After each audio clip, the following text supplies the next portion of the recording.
Okay.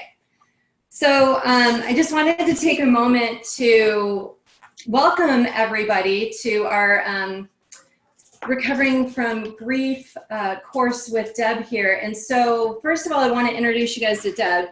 Many of you guys have been able to practice with Deb here locally. She teaches over at InterVision and a few other places.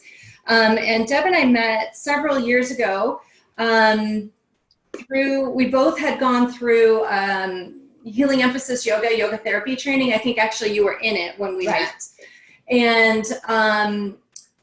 And we just immediately had this really cool connection. Deb has a lot of really beautiful gifts to share with you guys. So I'm really excited that you have an opportunity to learn from her and for us all to learn together and grow together as we, navigate this really challenging and beautiful journey of grief, right? There's that beauty and there's that pain for sure. And, we've all had losses. We've all experienced grief in some way, shape, or form. And so the fact that we can, really learn from Deb how we can integrate the practice of yoga into our grief journey, but then also for us teachers who want to be able to help our students and our clients, navigate their grief journey. We're going to have some really beautiful tools available to us when we are done with this workshop series. So I'm going to let Deb go ahead and introduce herself in more detail and then kind of take it from here in terms of managing introductions and go from there. All right. Sound good? Awesome. Yeah, right. Sounds great. I don't have to teach today. Dawn's going to be watching me teach. Pretty excited about that. There. So hi, everybody, and thank you so much for being here on this journey. Yoga for grief.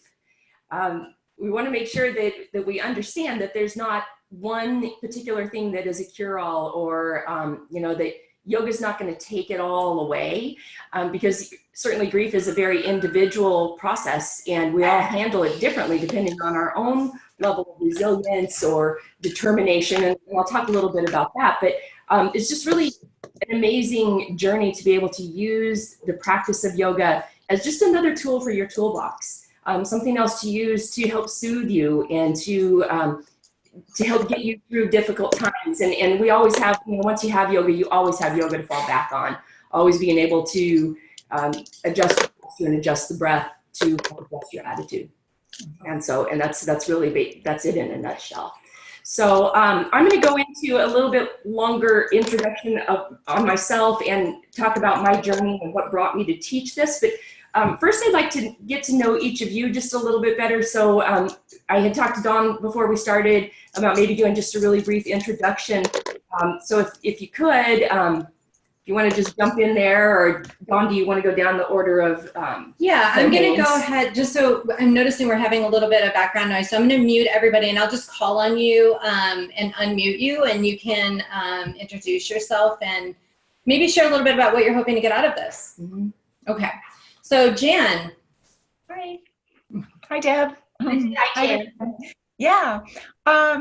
I was interested in this when I heard about it through InterVision. I saw that you were teaching, so I was able to make it to one of your classes, and I was just interested to see what it's all about, and I thought it was awesome. So I knew at that point that I wanted to, when Dawn introduced it then for her course, that I wanted to take the class. I'm mainly interested to help other people. I think right now I'm doing okay. I've experienced some grief in the past, but I know that we can experience grief at any time over anything. Mm-hmm. I tend to think about it in terms of loss of people first, not necessarily that's the way that it happens, but I have a lot of elderly friends in my life, elderly relatives in my life that I know I'm going to use and I lose. And I think that, this will be a really valuable tool for myself down the road too. Yeah. Awesome. Thank you, Jan. All right, so Cheryl, I'm gonna go ahead and unmute you. Maybe, can you unmute yourself, Cheryl? I don't know. There we go. Cheryl? We can't hear you. Moving. Yeah. We see your kitty. We see your kitty. We see your mouth moving, but maybe it's the headset. I don't know. You're going to call. Okay. So I'll just go to someone else, and then when we get you back on by phone, we'll have you do your introduction. Okay. Marty Ogle, I'm going to unmute you. Hi, everybody. I can't, for some reason, now I can't get the video to come up for me, but that's okay. I took a couple of classes from you and at InterVision, and one times I think you told me this, the first time I ever met you in a class is, I think you told me your mother's name was Marty. Yes. As I recall. Yes. Yes. And also I took a class from you recently. It was your birthday class, and you were talking about it being your birthday. Yeah. And or your birthday week, and that you're a Taurus, and my birthday's May 8th. So my birthday's very close to your birthday. Nice. So I was excited to hear that we're fellow Taurians. Yeah. Tauri. He is another one of my loves. I love astrology. Yeah. So it's so nice to meet you, and I'm really gonna enjoy this. I've had some losses in my life. My father passed away when I was 28, and a long time ago, and my mother passed away about 1.5 years ago. So it's been interesting. Like you do get better, but I'm still very interested in hearing what you have to say, and I really enjoy your classes. So. Yeah, good. Thank you, Marty. Yeah, it's kind of interesting. There are 10 people in this class, and 2 of the students' names are Marty. And my mom's name was Marty, and her illness and passing is actually the impetus, the thing that brought me to lead Yoga for Grief. And I haven't ever had any students all this time named Marty, and now all of a sudden there's 2. So I thought that was really cool. So thanks, Mom. And it's good to have you here, Marty. Thank you. Yeah. All right. Shay, I'm going to go ahead and unmute you. Shay. Hi, can you hear me? Yep.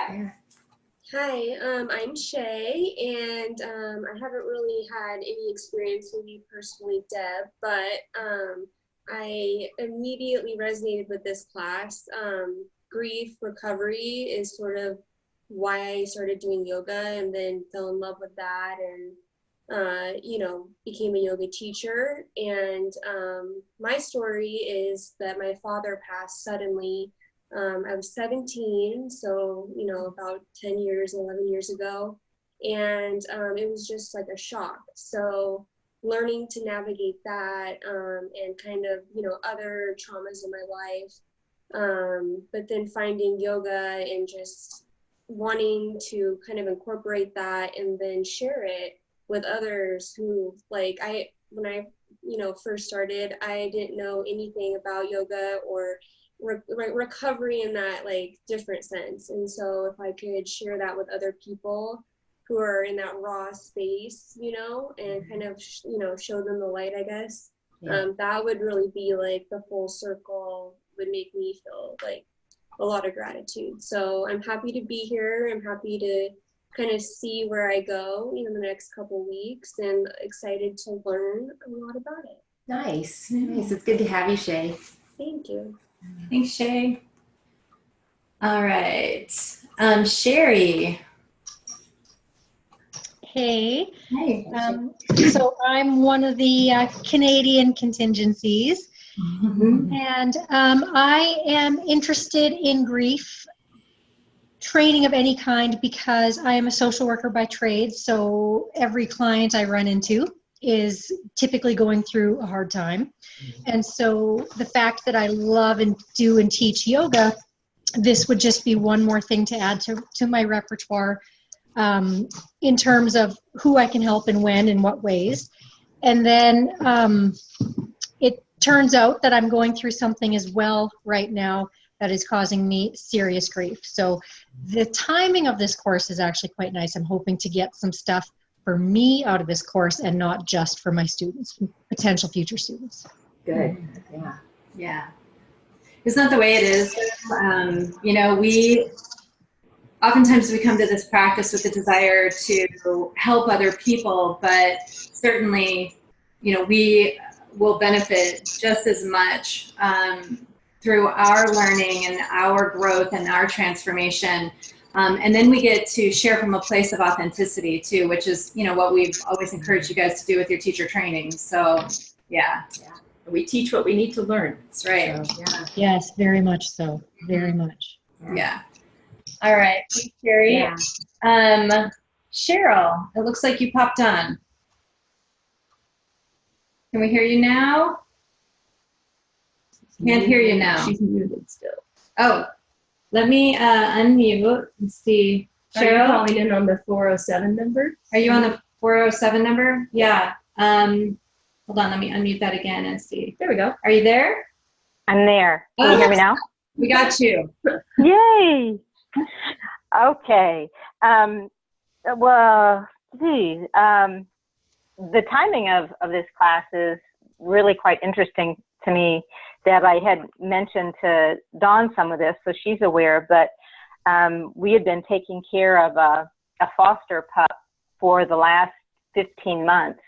And had nursed her back to health, and she was doing really good. And quite suddenly, she took a turn for the worse, which we thought was just a bad cold, but ended up the vet thinks that maybe she had a necrotic tumor. And so we ended up having to put her to sleep very suddenly, and it really tore me apart.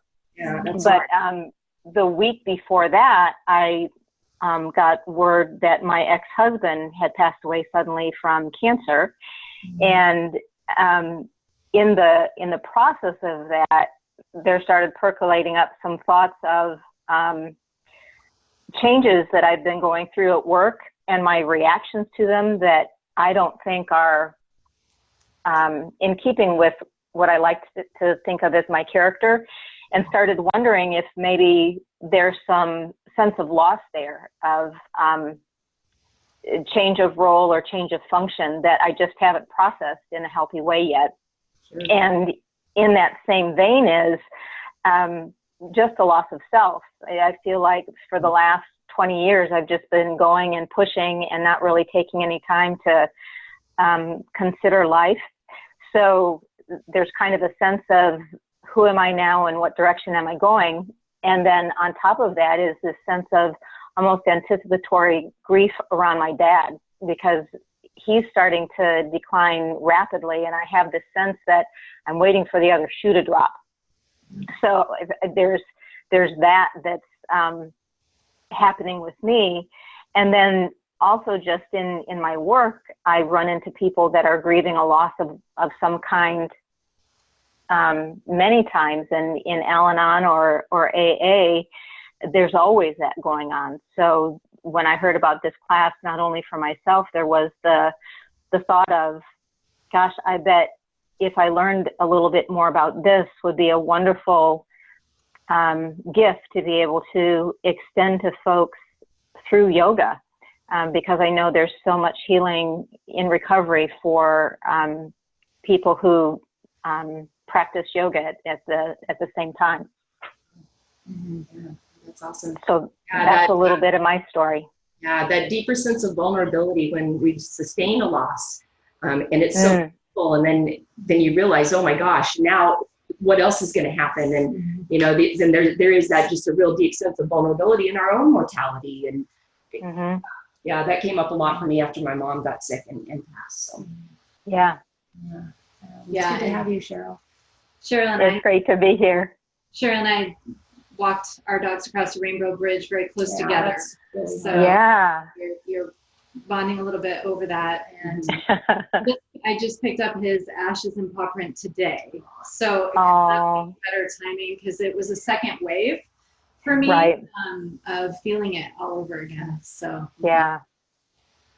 I'm so glad that we're all here, and what an amazing opportunity and a privilege to be able to have this space and have Dawn to bring us all together, and to have this beautiful space to come to physically, and then also how fortunate we are to be living in a time where we have technology and have the means to connect like this, you know, at any time in any place. So I'm really grateful for this opportunity.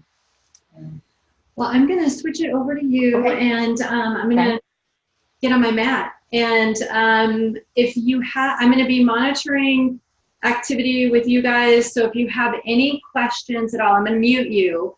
But if you have any questions, raise your hand, or there's also a chat bar if you want to type something in, a question that way. I don't know if you can see at the bottom of your screen, if you mouse over it, you'll see a little chat bubble. And if you click on that, you can go into the chat section and you could type something.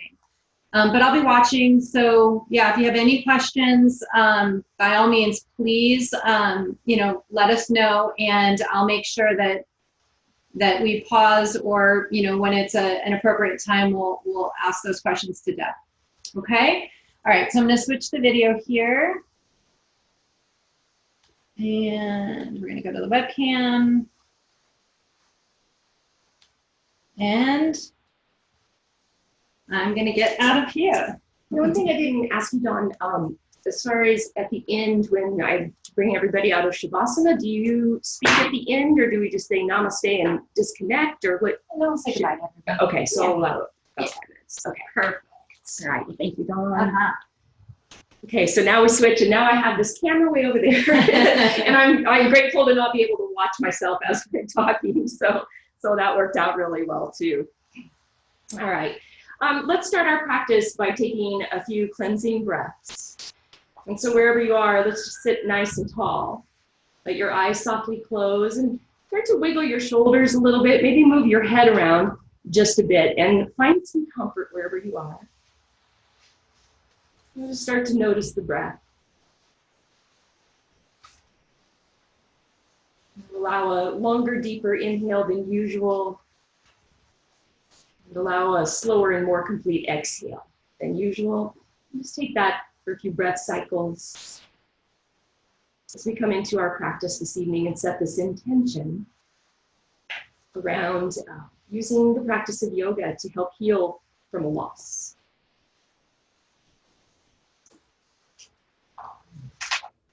Expressing so much gratitude for this opportunity to share with you, so much gratitude for Dawn and her yoga practice and her teaching practice.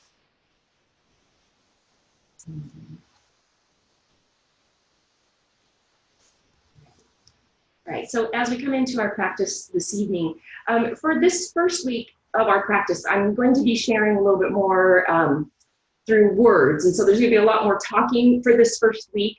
And then I anticipate later practices and in future weeks we'll have a little less talking, a little more movement. You must be Colleen. Hi, Colleen. I'm Deb. It's good to have you. Okay. So I want to give you a little bit of a background of my yoga practice. I started practicing yoga about 23 years ago. I was in my 30s, and I had just gone through a pretty yucky divorce. I was a single mom. My daughter was 5 at the time. And I was really in a bad place. I was having panic attacks. I was taking anti-anxiety medication. I was at the height of my eating disorder. I was making really bad choices for men that I was dating. It was a really dark time for me. And, I can't remember, and I can't put my finger on what led me to the practice of yoga. But I found myself signing up for a Saturday morning class at Scottsdale Community College. I still feel it in my body when I think about that first class. I was so scared, like how to get to the college, because I didn't have the GPS then. I had to figure out how to get to the college, which parking lot to park in, how to get to the room where we were practicing in. And I really didn't know what to expect about yoga. Well, my mom always called me her bohemian child, which I like. I've always been a little bit different and kind of curious about anything that was a little bit different out of the norm. So it's probably what drew me to yoga. But I remember after the first class, I went back out to my car and I sat there and I just sobbed. I just sat in my car and I just cried and I cried. And in hindsight, I realized it's because it's probably the first time maybe in my whole life that I actually took a deep breath with intention and I moved my body with intention. I had never been strong as a child. Back when I was in school and in PE, when we would choose teams, I was always the last person picked for baseball. It was like it never failed. I was always the last person picked. That sends all kinds of messages to you, right? I'm weak, I'm not strong, I'm not coordinated, nobody wants me on their team, all of this stuff. And so when I went and practiced yoga for the first time, and I remember pressing up into downward dog and my wrists hurt and it was edgy, but I remember having this thought of, oh my gosh, I think this is something that I can actually do. Like, I think I'm strong enough to actually do yoga. And just that realization when I sat in my car and cried, I knew that's where I belonged. And it wasn't long, I kept going back every Saturday. And it wasn't long before I started having this feeling of, man, it would be so cool to be a yoga teacher and help people feel the way I feel after yoga. That would be the coolest thing. But in my state of mind then, every time it would come up, I would think, I could never do that. I could never stand in front of people and talk. Who do I think I am to stand in front of people and lead a yoga practice when I don't even have my stuff together, So I just kept practicing, and I'd go away from the practice. I'd get distracted with my daughter and take a year or so off, but I always came back. And even when I wasn't practicing formally in front of a teacher or in an actual class, I always had the breath with me. The breath made such an impression to me. And so I was always deepening my breath and noticing that. So when my mom was diagnosed with ovarian cancer in 2011, because I had an established yoga practice, I was really practiced at the habit of checking in with how I was holding my body. How am I holding my body? How am I breathing? And so when she got her diagnosis, I noticed, first thing you get the phone call and it's that, and then you forget to breathe. And I started noticing that the whole time she was sick. I helped her with hospice. I was there when she passed. It was an amazing journey. It was horrible and it was beautiful and it was scary and, all of those things wrapped up into it. But after my mom died, there became a sense of urgency with me. I was still in the corporate world and I hated what I was doing. I was feeling so unfulfilled and just really wanting to do something meaningful with my life. And I went to hospice volunteer. I thought, well, I'll work for Hospice of the Valley for a little while and do some volunteer work. And I went through their training and I sat with 2 patients. The first woman I sat with for 6 weeks reminded me so much of my mom. So that was a trip. And then the second person I sat with, I was with her for 13 weeks and she might remind me a lot of my grandma. I don't know if I was just subconsciously trying to connect or whatever, but it was very, very difficult for me. And I realized that that watching the suffering and witnessing the suffering wasn't something that I was in a place to handle. And I realized that I was in better service for the family members. And, and I was noticing the way they were holding their posture and the way they were breathing. And so I was noticing their anticipatory grief in their body. And so just kind of started putting all this together, decided, no, hospice isn't for me, but I really want to be a yoga teacher. So I'm going to do that. So I went to my yoga teacher training. And I love the 200 hours so much that I went right from that into the HAY program because I was really interested in the yoga therapy part. And part of my graduation package, one of the requirements was that you had to design a program and you had to roll it out and you had to teach that as part of your graduation package. And so I chose Yoga for Grief. And it was so beautiful and it was such an amazing journey. And I've been leading workshops now for a couple of years. And one of the things that's been really interesting about the journey is this opportunity for myself to heal too. And at first it kind of, I don't know if it really caught me off guard. I think I felt a little bit of a, yikes, I'm supposed to be here to help these students. And here I am, almost taking advantage of it, but that's okay. I've learned so much about myself and about how I handle grief. It will become more apparent in our third time together when we talk about anger and resentment, because I have a lot of stuff with my dad and things that I would have never realized about unresolved grief and how I held that if I hadn't been leading these workshops. And so I feel so grateful. I feel so blessed to be able to share this with you and for the journey for myself and how it all came to be. It wouldn't be the same if I had just randomly said, well, I think I'll go teach Yoga for Grief and then took a class and then rolled it out kind of like a robot, right? We teach what we need to learn and we bring our own authenticity to our teaching practice. And if you've experienced it yourself, you're in a much better position to help others who are experiencing it too. So that's a little bit about my background. Usually when I lead Yoga for Grief workshops, I've done it in a few different formats. This is the first time I've done it in a 4-week format. I typically do a 5-week. I've done some that are 6 weeks. I did an online format. It was a lot of work, and I think the participants got a lot out of it, but it was just different for me because I didn't have that interaction. So I don't know that I would do that again. But when I lead those Yoga for Grief workshops, I put a little tag on there that's Yoga for Grief, Navigating Life After Loss, because I really think that yoga helps us to navigate those situations and helps us get through these difficult times. And so that's usually my tagline.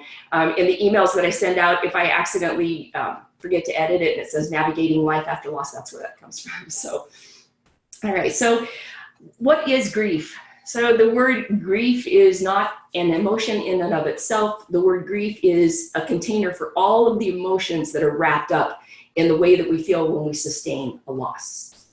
And a loss can be, it's different for everybody. You know, I think the typical thing, I think Marty had mentioned it, typical thing that you think of for a loss is the death of a loved one.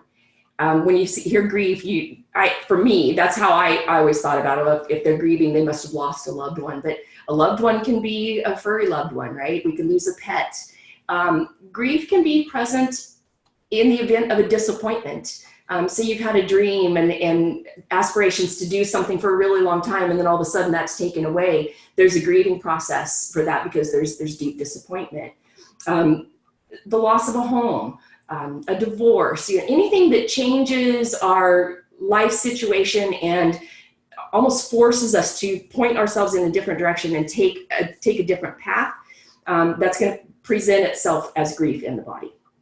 So grief is a container for the emotions, and it's the process of healing and recovering from the effects of a loss.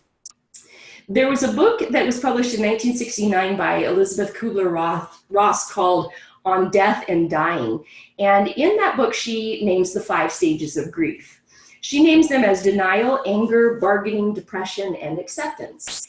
And in her work, and I have not read the book, probably would be a good thing for me to go and read it, but I have not read the book, but I've done a little poking around here and there. But she teaches that those 5 stages of grief come in that order, and that when they're done, they're done. And I don't agree with that. Probably any of you who have gone through your own losses probably wouldn't agree with that either. In my experience, there's not just 5, there's more than 5. Any type of difficult emotion that comes up as a result of your grief could be considered a stage of your grief. And just because you've gone through anger and resentment doesn't mean that once you're done with that, it's not going to come around a year from now, 10 years from now. Like that might pop up if you get triggered and something reminds you, and then you find yourself, and then there would be a tendency in our human nature to be judgmental about that. Oh, I thought I was done with that. What's wrong with me? Why can't I move forward? It's just part of the process, and as yoga teachers, we know we have issues in our tissues, right? And so who knows when something's going to be released and you're able to actually deal with it and let it go, but it might still come up. And so just to know that these stages of grief don't come in any particular order. Just because you've gone through them doesn't mean that you're done with them, sorry to say. And it's just everybody has their own individual journey. Grief is different for everybody, and depending on the loss that you have sustained, it's a little bit tricky when I lead these workshops and I have 10 students in front of me and there's this wide range of losses, right? I've got the person who tragically lost her son, but the most recent one, and her grief was really, really raw. She was only 5 weeks in. She had lost her son and she was 5 weeks in. And then on the other side of the room, I have a person who left her job, and it was very, very bitter. And so she's kind of stuck in the anger. And then I've got, this sweet soul over here who's just, she can barely look you straight in the eye. And so it's different when you're leading a group. There's going to be different levels. And then there could be the woman who lost a son 10 years ago, but is still holding on to that grief and can still be triggered by something, so it's different. It has to do, the way that we deal with grief, depending on the loss and your situation, but some of us are more resilient than others. Some of us have learned to be more resilient. Some of us are more determined than others. There has to be intention and there has to be some determination to move through grief. Otherwise, we can just find ourselves just kind of going through the motions, and time heals all. I'm just going to let time do its thing.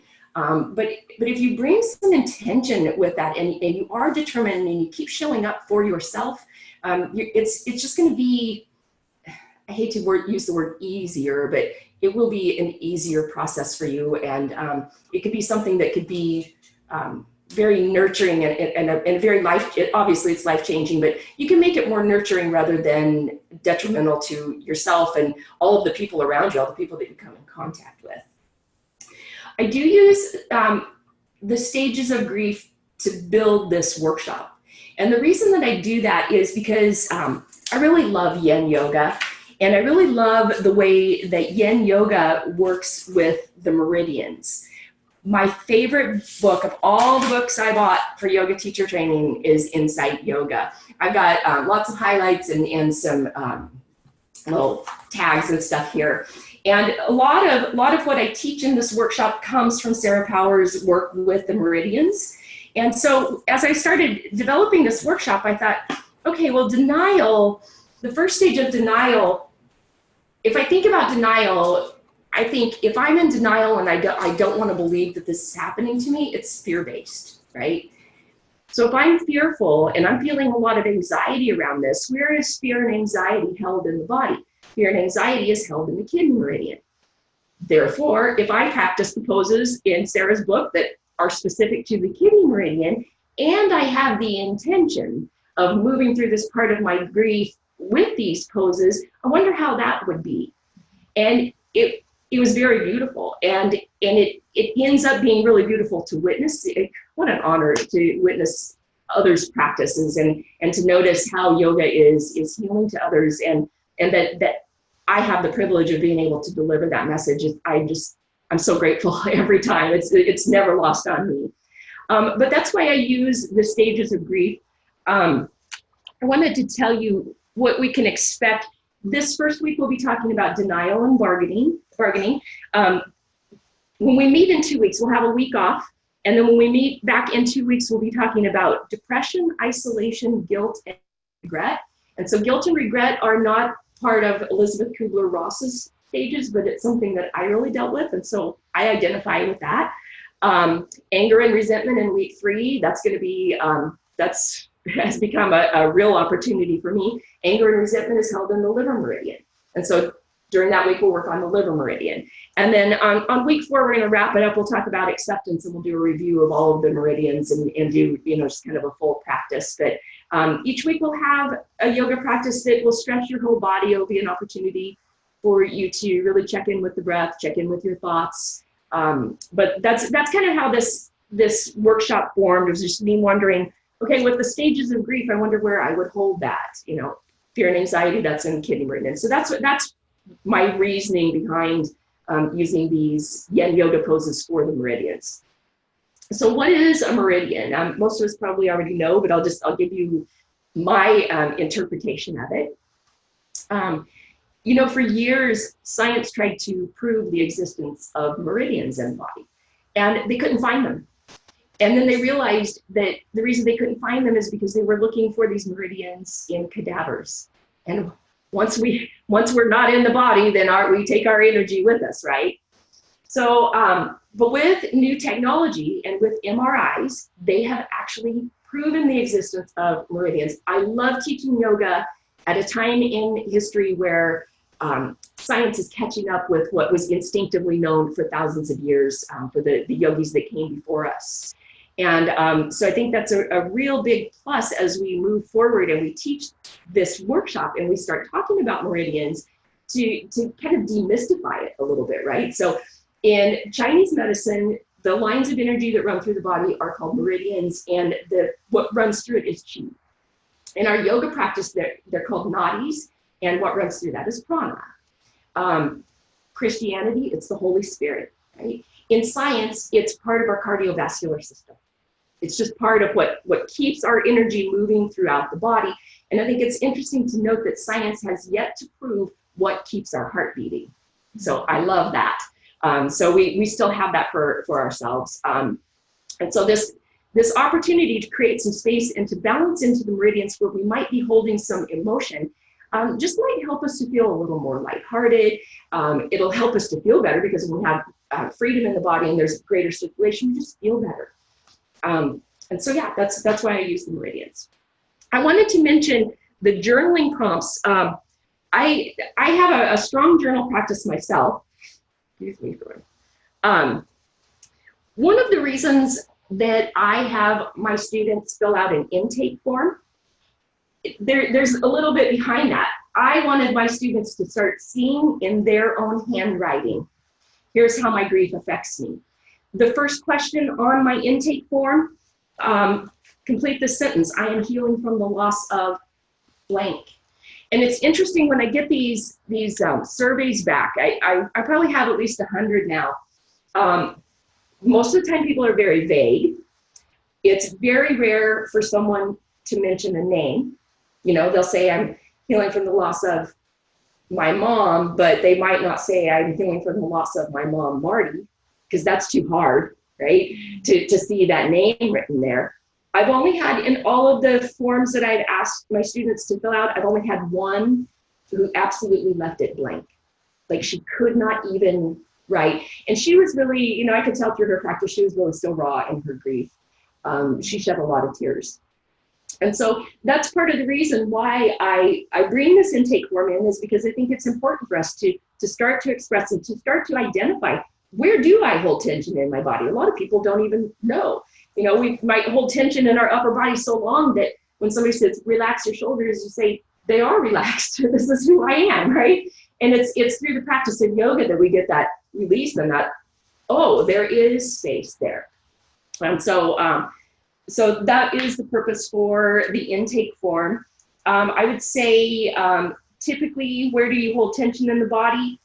I bet 9 times out of 10, the answer is in the neck, shoulders, chest. It's heaviness in the chest, inability to take a deep breath. And so that's been really interesting. And as you leave your workshops, if you do choose to do an intake form, it really has become a really nice tool for me as a teacher to go back and say, okay, here's some common issues that people are feeling around loss, and so then I'm able to address them a little bit more readily. So yeah, I think that's all I'll say about the intake form. But with the journal prompts, the way that I run the workshop is that I collect email addresses, and after each of our sessions each week, I use MailChimp, and so I have it automatically set up that at 7 o'clock an email will shoot out, and it'll be just a real brief email saying, you know, week 1 we covered denial and bargaining, and we worked on the kidney meridian, and here are some journal prompts and some homework suggestions for you for this week. And it's just a little add-on to kind of keep you thinking and to encourage you to have a journal practice. There was a study done at UCLA that on journaling, and they found that through journaling, the amygdala in the brain was actually calmed and quieted, was calmed when we journal. I think part of it is, you know, especially with grief, sometimes we don't have the words, we don't know what to say, or maybe we don't have someone that we can talk to or that we feel comfortable speaking to, right? But when we come to our journal, that's just private, and it doesn't have to be anything fancy. We don't worry about our handwriting. We don't worry about our grammar or our spelling. We don't really worry if anybody's going to read it, because if you're that concerned, once you write it and you read it back for yourself a couple of times, you can tear it up or burn it and have a little ceremony around it or something like that. But I really fully believe in the healing opportunities by using a journal practice. And I really hope that if you don't have a journal practice, I hope that you'll just try it out just during this workshop and just see how that helps you with your grief. But that's the purpose for that. If you didn't fill out the intake form, you won't get the email tonight, but you can shoot me an email and I'll forward a copy to you either later this evening or sometime tomorrow, so that you won't miss that. So if you have an Gmail account, sometimes Gmail will move emails that come from a mail list like that. It'll move it into the promotions tab. So if you don't see it, you might look for that. Sometimes it puts me in spam. I don't get that, but whatever. All right. So yeah, we just remember we don't move on in grief, we move forward. Grief is something you could probably identify a little bit, no matter where you are in your life, you're always going to feel that. There's always going to be things that come up that that feel maybe unfair, or you know, that you're not ready to let go of that change. So we don't move on, we move forward. The good news is that we have tools, and we can help ourselves to move through that grief, like I mentioned, with a little bit of determination, some willingness, and knowing that we're empowered. This is my journey, and I get to pick how I move through it.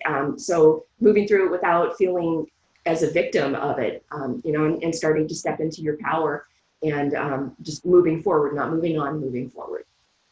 So we're going to come into our yoga practice. I'm going to talk a little bit about denial, and then we'll start our practice of yoga.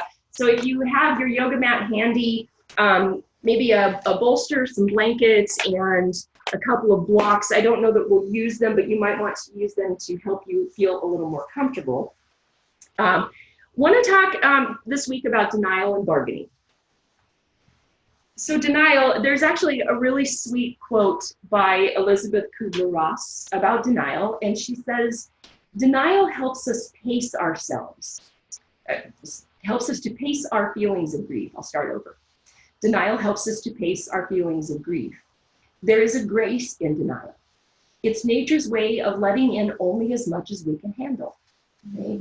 And so, you know, if you receive some very startling, very upsetting news, it's in our human nature to take a step back and to let it sink in and absorb it.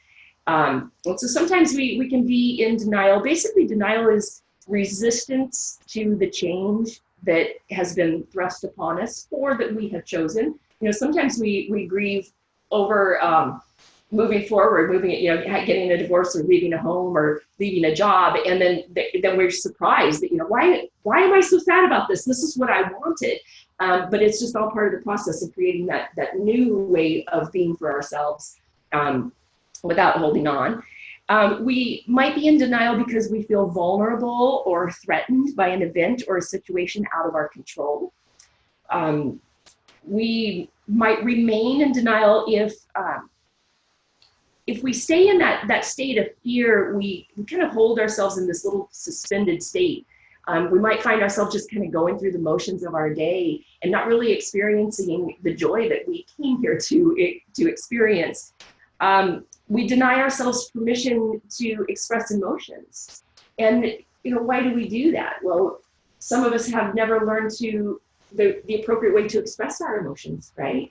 Or we hold off because we have to be strong. That was, for me, when my mom was sick. I'm the oldest of four. And so as the oldest sibling, my younger siblings looked to me to, you know, what are we going to do? Oh my God, what do we do now? And so I had to really kind of like buck up and hold strong for everybody else. And so there was that little suspended state of, I wasn't allowed to break down and to express my emotions because I was trying so hard to stay strong for everybody else. And so we stay kind of in that denial, and we deny ourselves that opportunity to express our emotions because it's not the right time. It's not the right place. It's not appropriate to express your anger. Big girls don't cry. Boys never cry. You know, so there's all these different things that might keep a person from expressing their emotion. And through that lack of expression with emotion, we remain in a little bit of a state of denial. There's also not being able to identify our feelings. You know, well, I don't identify with any of the stages of grief, and I don't. You know, none of that even sounds like me. That might suggest to me that there's some denial there because there's that inability to actually put your finger on what you are feeling and what you are experiencing. So that's denial. What is bargaining? Bargaining is the what if statements. Well, what if my mom had gone to the doctor sooner? What if she had tried a different treatment? If only she hadn't drank Diet Coke her whole life. You know, like we have these things that keep us in denial because we just think, well, gosh, if only this and if only that. And, you know, in reality, it is what it is. You know, you'll find that with the stages of grief, with the exception of acceptance, all the stages of grief hold us in the past. Grief can kind of hold us as a prisoner in the past. And so all those what if statements, and if only I had done this, and if only I had been a better daughter, and if only I had, only I had paid better attention, how did I miss this? We drive ourselves crazy with all this what if and if only statements. And that's considered as bargaining. And I put that on the same practice with denial, because I think bargaining is just a way of convincing ourselves that this shouldn't be happening. What we resist persists too. So, yeah. There's also for myself and my sister, it's kind of interesting. I was able to move through my mom's passing. I shed a lot of tears, and I allowed myself to really be fully into it. I was in a lot of denial. My mom was in California, and I kind of held this denial, and my sister and I were kind of rolling our eyes because my mom was, my mom was a drama queen when she was here. And so when we found out that she had cancer, we were like, oh my God. And it seems really selfish. I feel a little bit guilty even saying that, but that was really present for my sister and I, because we're like, oh my God, she can't have a toothache without it being like this major thing. How are we going to get through this? And I stayed in denial about it until I went and visited her, and she'd been through chemo, and she insisted that I see her bald head. And she pulled her bandana off, and I just lost it. And then for me, there was no denial. For my sister, she did not cry. After my mom died, she just didn't cry. Didn't cry at the funeral. A few months later, she saw Toy Story with her kids and bawled like a baby. So, we could stay in denial, but then something else might trigger it, and then you have that release. So we're balancing the kidney meridian this evening. And so let's see we got plenty of time. So I'm going to go ahead and talk about the kidney meridian. I was going to do a page that had all the meridians. There's so many different things if you Google. If you do, I highly recommend that you get this book. And in the beginning of each section, so the one for kidneys and the urinary bladder, Sarah Powers has a diagram. And basically anything that will stretch the back of the legs and the inside of the legs, and then coming up the front and the back of the body for the kidney meridian. The kidney meridian, when it's out of balance, holds fear, anxiety, caution, paranoia, poor memory, lack of self-worth. Physically, you may feel low back pain, fatigue, exhaustion. Maybe there may be poor hearing, hair loss or graying hair, shallow or rapid breathing, knee pain, which I thought was interesting, and the kidney meridian runs through the knees, and a feeling of fear in the gut. It's compromised even more if we remain in a state of go, go, go, work hard, play hard. We're always in a state of powering through, and that will really tax the kidney meridian. So those are the things that keep it out of balance. When it's balanced, we feel a deeper sense of confidence, and therefore a greater ability and more willingness to move forward. So balancing the kidney meridian gives us greater energy, more vitality, a deeper sense of self-worth. We trust the process more, and we feel more courage and a little bit more drive, that willingness and that determination to move forward. The kidney meridian is supported when we slow down.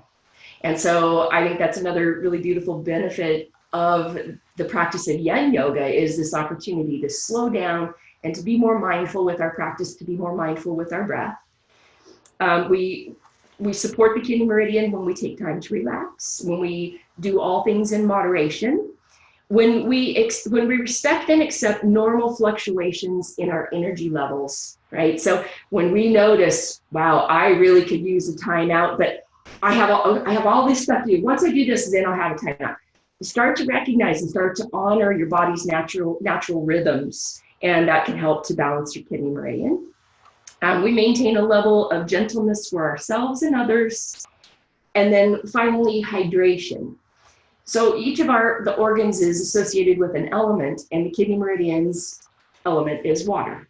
So it kind of makes sense, right? It flushes out impurities in the system. You can help to balance your kidney meridian by staying very well hydrated. So being really mindful, in fact, that's one of the homework prompts in your email that you'll receive after class, is to make sure that you're drinking enough water. Water has a very grounding effect. And so if you are very well hydrated, you might find that you feel less anxious simply by being well hydrated. And it's all part of the kidney meridian. So that's it. And before we get into our yoga practice, Dawn, are there any questions that are coming up? Are we good? Cheryl has a couple questions. Okay. One, have you ever experienced a grief response during your workshop where you felt it would have been helpful to have a licensed social worker or mental health counselor available? And then two, is there a pancreas meridian? That's a good question. I don't recall there being a specific pancreas meridian, but I do know that the pancreas is connected to the gallbladder and liver.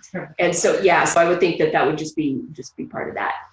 It's interesting, the first time I remember my very first Yoga for Grief workshop, I made sure there was a box of Kleenex because I thought everybody was going to be just crying on their mats, and it didn't happen. And when it didn't happen, I thought, did I reach anybody? Like I had these expectations of how the practice was going to be received and how these people that were in front of me and their grief and how they might respond to that. But the second class, I think it takes such courage. It takes a great deal of courage to sign up for a class like this. It takes a whole lot of courage to show up. And so I remember the first class that I led, I come with all this joy and I'm going to help people. And I was serious because I understood, the importance of being in a more serious mode, but I still felt really uplifted and happy to be there. But as the students started coming in, I was really struck with, they were so hesitant and they were afraid, right? And so that made a big impression on me with my first class, was the courage that it takes to sign up, and then even greater courage to show up and to keep showing up. But what I find, I have had a few, over the course of teaching several workshops, I've had a few people actually cry, but I've never had anybody totally lose it. Like I've never really had anybody sob. That doesn't mean that it can't happen, and it doesn't mean that you won't have it happen if you're, in the middle. And certainly since some of you are practicing at home, you might feel a lot safer to release and to cry. The one thing I do notice is anytime I apply a nurturing touch, there's a softening in the body. And when there's a softening in the body, there's a softening of emotions. And so sometimes that will bring up tears, but I've never had, knock on wood, I've never had anybody just really, really break down and lose it. So yeah, I've never felt uncomfortable or felt like, gosh, I wish there was somebody here or another different type of professional. I've always felt very comfortable dealing with whatever situation came up. Can I just add on to that too? Yeah, please. So several of you guys have been through the SOAS Release Yoga training, and that's another place where sometimes big emotions can show up as they're releasing during the class. And so, there's always that possibility somebody could, the emotions could get really big and feel unmanageable. But when we as the teacher hold the space for them in a way that is loving and supportive, and, we make them feel safe, oftentimes, I would say all the times that I've dealt with any of that, it helps them return back to a place where they're still feeling, they're letting go, they're expressing, but it's manageable. Right. And then certainly I would say that if there was something, if I noticed something as the instructor, or if I'm working with a private client, for example, that starts to go beyond my scope, well then I would recommend that they follow up with somebody for some additional support. Right. And then usually I have a list of people available, but I can get it for people too. So, right. Just as teachers, just know, the resources that you have available, and start to accumulate resources in the event that something like that happens, so that you can, in fact, refer out if needed. Right. But generally in this kind of environment, it's safe, it's comfortable, it's supported, and so that really helps encapsulate a safe environment. So Right. Yeah, good. Thanks, Dawn. Yeah, on the intake form, there's a question that asks if the student has any concerns about the workshop. And mostly the answer that's very typical is, I'm afraid I'm going to cry through the whole thing. So people come with that. And I think, you come with your guard up a little bit. I'm going to come and I'm going to do this yoga practice, but I'm not going to cry in front of these people. But everybody's different about it. I remember a couple years ago, my sister called me and I was on speakerphone with her and her coworker, and her coworker had recently started practicing yoga. And she said, every time they put us in that final resting pose, I cry. What's wrong with me? And I said, nothing's wrong with you. You're getting a beautiful release. But it's just different for everybody. But yeah, that's a good question. Yeah. Anybody else? do you have any other questions? Anyone? Doesn't look like it. Okay. All right. We're going to come into our yoga practice, and we're going to start on our back in constructive rest pose. So the way this looks is to rest on your back with the knees bent and the feet on the floor. So rest yourself onto your back.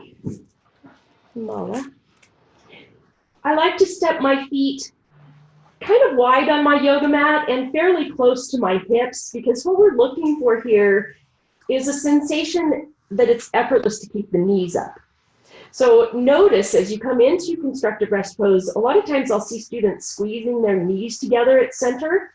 What that's doing is it's contracting the very muscle that we're looking to release. So we want that softness in the psoas muscle, and you might just let your knees weave a little bit, kind of soften there, massage the back body.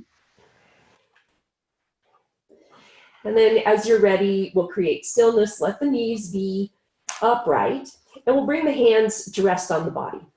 So one hand at your belly, one hand at the ribs.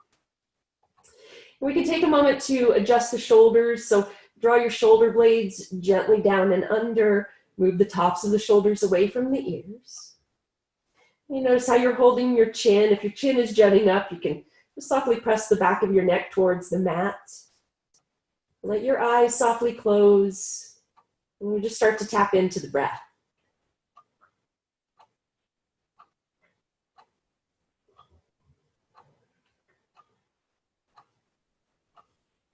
So notice, as you breathe, notice the quality of your inhale. And notice the quality of your exhale.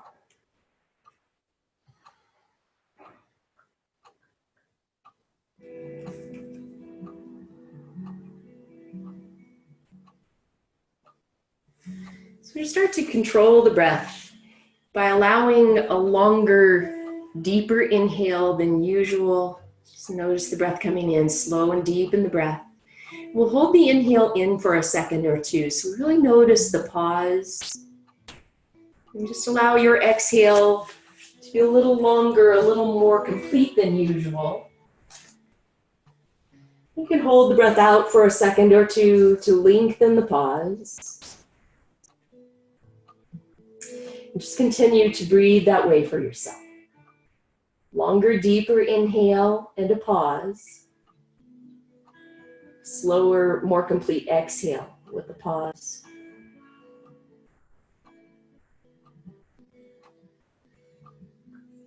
Notice the way your body responds to the invitation for relaxation. Notice by controlling the breath, automatically the muscles start to soften. You are safe. You might notice the way the hips feel. Maybe there's a little room there to soften. Soften into the shoulders.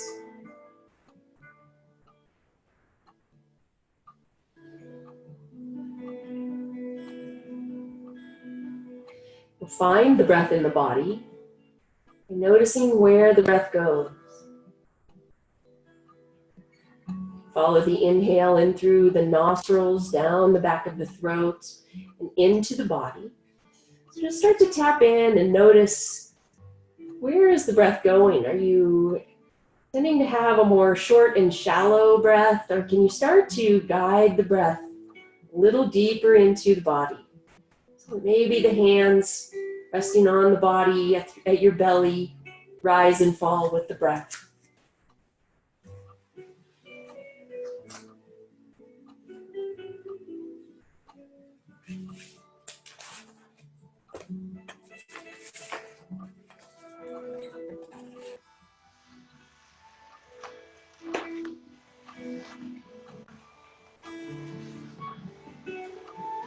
Set an intention for our practice this evening. Use our yin yoga practice for the purpose of balancing the kidney meridian. We might be holding some unintentional fear, anxiety, caution.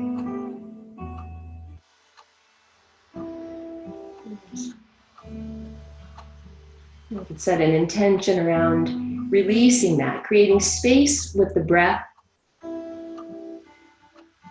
releasing with the exhale. Welcoming sense of self-worth, courage, confidence, and willingness to move forward. Willingness to receive this healing.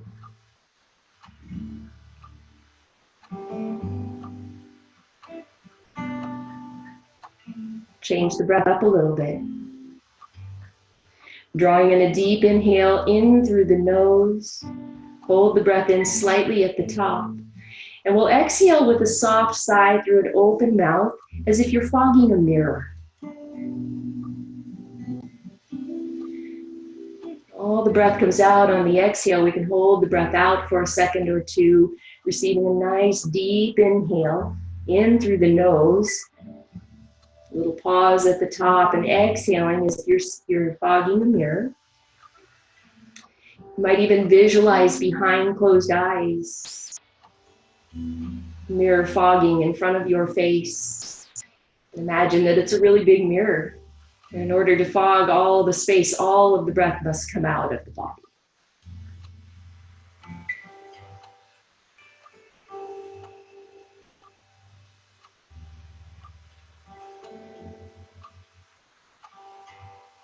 A couple more like that, visualizing the breath, fogging the mirror.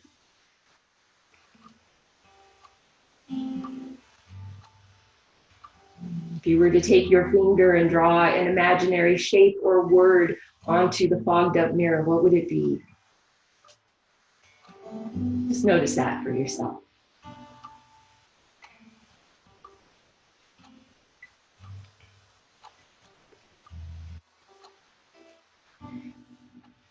Slowly walk the feet towards the center of your yoga mat. Allow the soles of the feet to come together and the knees to fall out side to side. We'll move the hands now lower on the body so that they rest at the hip creases. So the hands resting at the psoas. You can drop the fog, the mirror breath now. Just let your breath be deep and steady.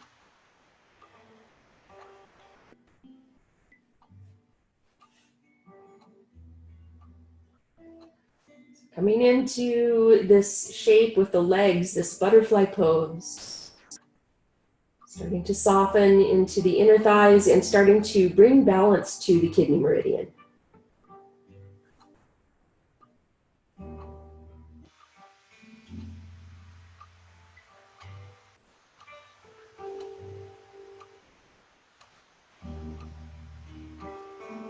Enjoy a few more breath cycles here.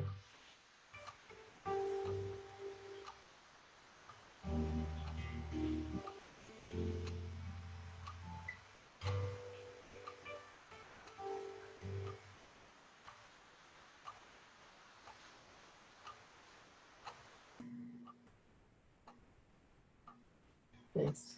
Slowly lift the knees back to the top, and we'll gather the legs into the body. Give yourself a squeeze. We'll create stillness at first. Just draw the legs in towards the body. Notice yourself being compressed here. Maybe you can bring the breath so deep into the body that you feel your belly lift and expand and press against your lap on the inhale. Massaging the belly.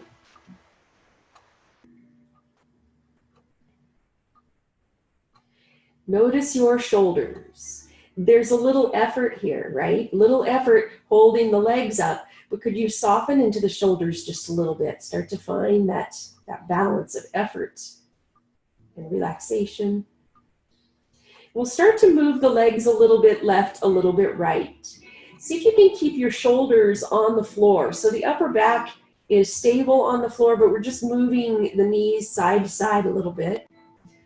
Let your awareness be at the back body, parts of you being massaged and compressed.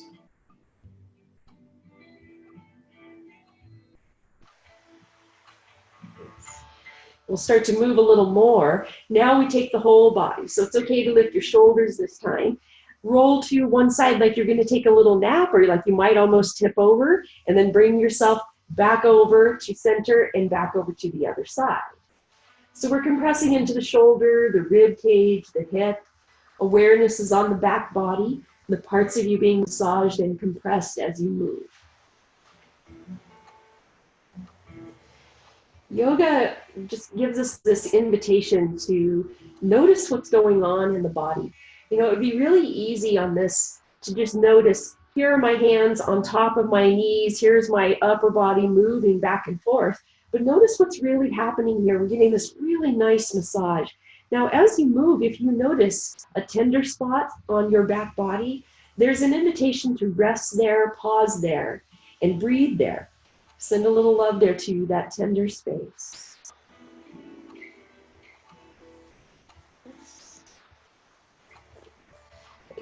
We'll roll ourselves to one side of the body and come up to a seated posture.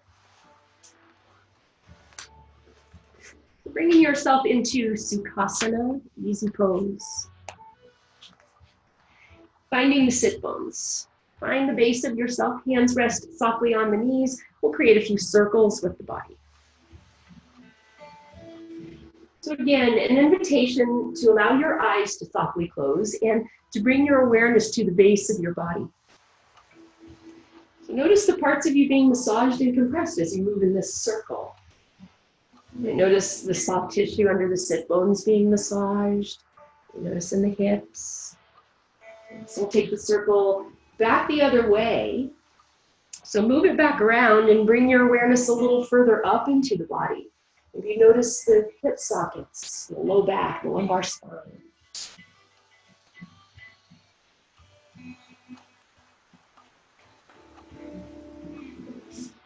Bringing ourselves to center. Grounding into the sit bones. On our inhale, we'll lift the arms up overhead. So reach and stretch. We're picking up the whole body here, right? So creating a little more space between the ribs and the hips. The thumbs point back, palms are facing each other, and we're breathing. So anytime we have the arms lifted overhead, we're creating more physical space in the lungs and the heart, and actually balancing into the lung meridian. The lung meridian holds grief and sadness. So there you go. We lift and create space, starting to loosen the knots just a little bit. Drawing a nice deep breath here. With the exhale, we'll let the hands press together with intention. Bring them down in front of the body. Nice. Inhale, we lift. Exhale, hands press together. One more like that.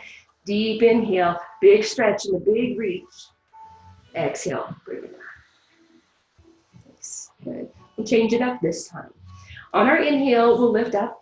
Notice the stretch and a little pause at the top. With our exhale, we'll twist to the right. Left hand comes to the right knee and we reach behind with the fingertips. We inhale maybe to sit a little taller, and with the exhale, drawing the right rib cage back. We turn the face and the eyes to look right as well. Drawing the breath deep into the body.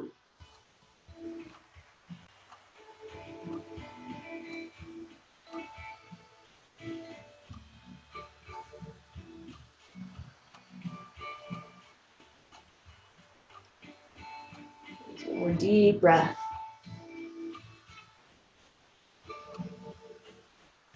Nice. With our next inhale, we'll unwind and lift back to center. Big stretch and a reach at the top. With our exhale, twisting to the left. Bringing the left fingertips behind you, right hand to the left knee. Inhale to create a little more length in the spine, and then exhale, drawing the rib cage back, shoulder, face, and eyes turn left. Breath goes deep.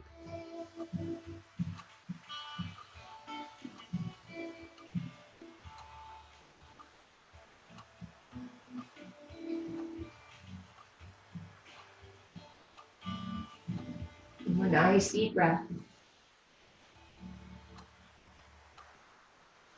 And with our next inhale, we'll lift back to center. Big stretch and big reach. Exhale, bring it down. Nice. We'll create butterfly pose with the base of ourselves. Soles of the feet come together. Rock yourself left and right, finding the sit bones, massaging into the base of your body. And then as you're ready, creating stillness. And we want to have the heart lifted forward, and we want a little bit more width across the front of the chest. So if you need to, you can hold on to your knees to keep this the width across the front of the body, or you could hold on to the ankles, whatever feels good for your body. Shoulders loop back and down. We lift through the crown of the head. Let your eyes softly close and let your breath be deep.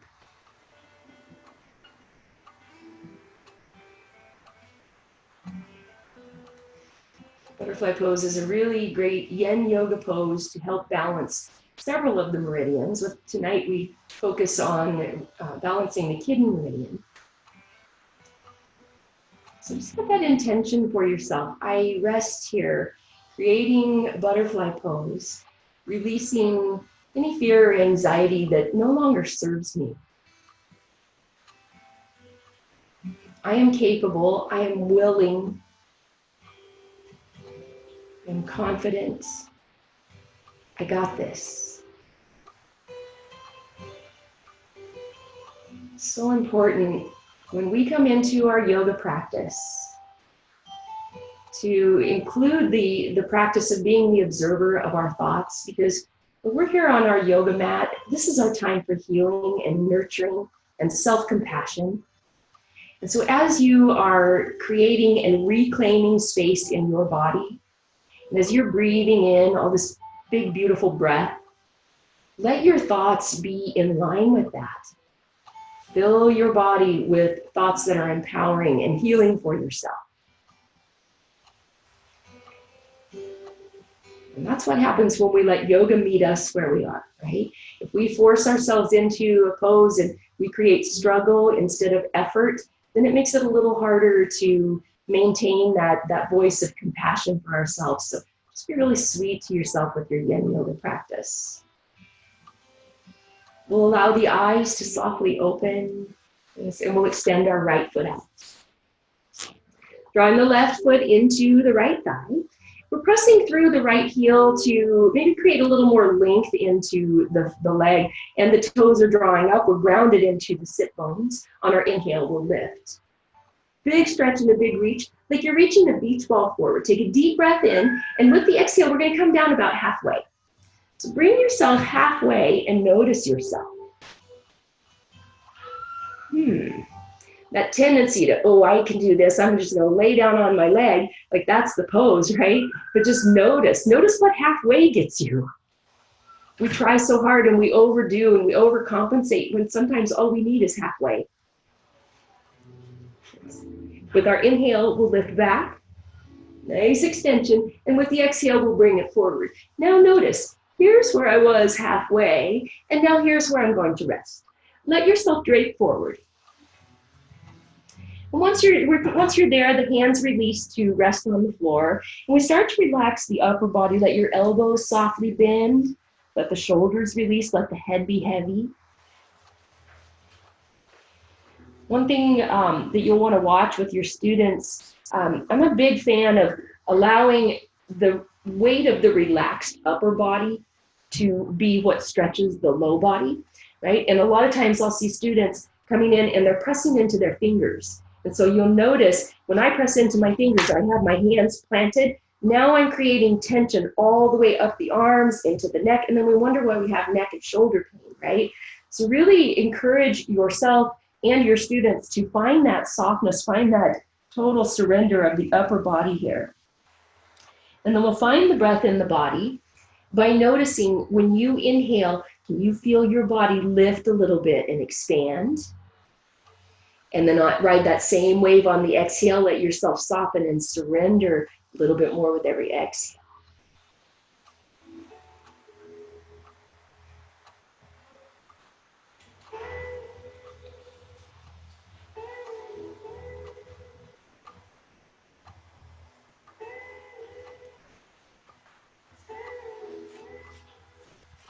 And these poses I usually hold around 3 minutes. Some of the other poses might be a little bit longer, maybe 5 minutes, depending on how much time we have and how many yoga postures I'm introducing for the practice. Nice. We'll extend our fingertips forward like we're reaching forward with the beach ball. With our inhale, we'll lift up. A big stretch, a big reach. Exhale, hands come down the front of the body. Nice. Okay. We'll find butterfly pose once more. Soles of the feet come together. Move yourself a little side to side. Find the sit bones. And this time we're going to open the feet up like we're opening pages of a book. And the thumbs are going to press into the kidney meridian reflexology point. It's by divine design that your thumb fits right there, right? When my daughter was little, we called this the sleep button, because it's also the reflexology point for the solar plexus too. So when we massage into that area, we release fear and anxiety and we calm the nervous system. Just press into that. You're sitting tall. So notice if you're kind of dumping in and rounding, you create that length in the spine once more. And while we're doing this, we take the breath deep. Always being intentional with the breath.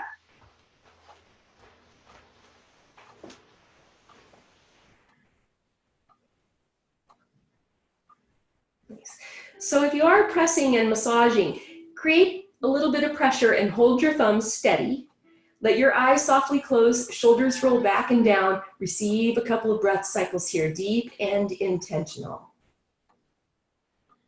I release any fear or anxiety that no longer serves me. I soothe myself with my yoga practice and with my breath.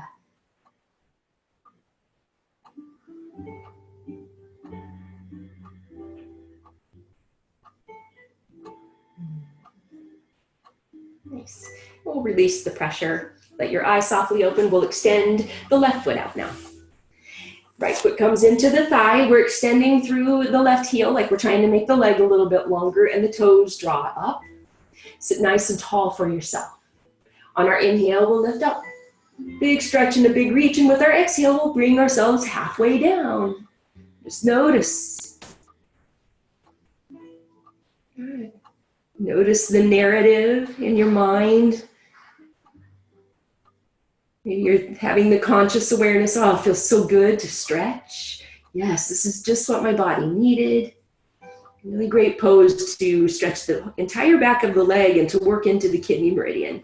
On our inhale, we'll lift up. Let there be a pause and a stretch at the top. And with the exhale, we'll bring ourselves forward, noticing that halfway mark where we were, and then releasing and softening over the left leg.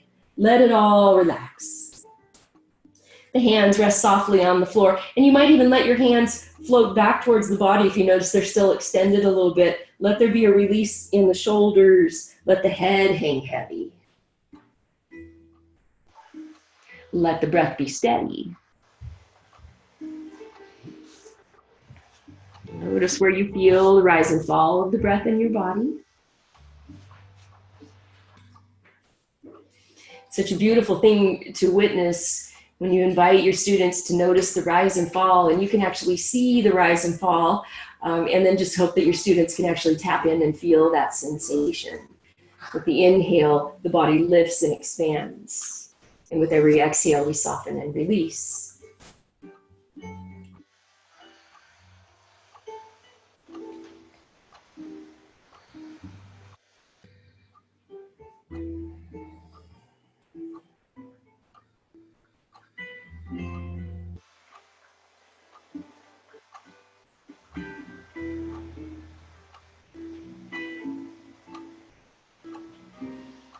One more nice deep breath. Feel the body lift. Nice exhale. Feel the body surrender. We'll extend our fingers forward, reach forward, and on the inhale, lifting up, finding that extension. Hands pressed together with intention. Exhale, bring them down. Nice. One more time with butterfly pose. But this time we'll let the feet travel out from the body a little bit. So create just a little more space between the feet and your groin. Find the sit bones, sit nice and tall with your inhale. And on the exhale, we'll bring the fingers forward and let yourself drape over. We'll resist the urge to create a bind and force here. We're looking for complete relaxation in the upper body. So the weight of the upper body stretches into the inner thighs. You feel a nice stretch on the back body and the hips.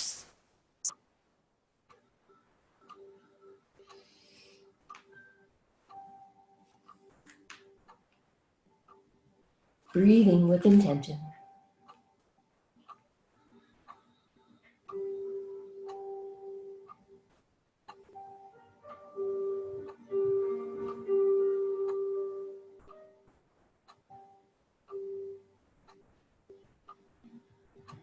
So we want to really be sure that we're staying well hydrated just in general, right? And especially with our yoga practice, you'll realize so many more benefits if the body is well hydrated. The muscles will stretch and be more pliable.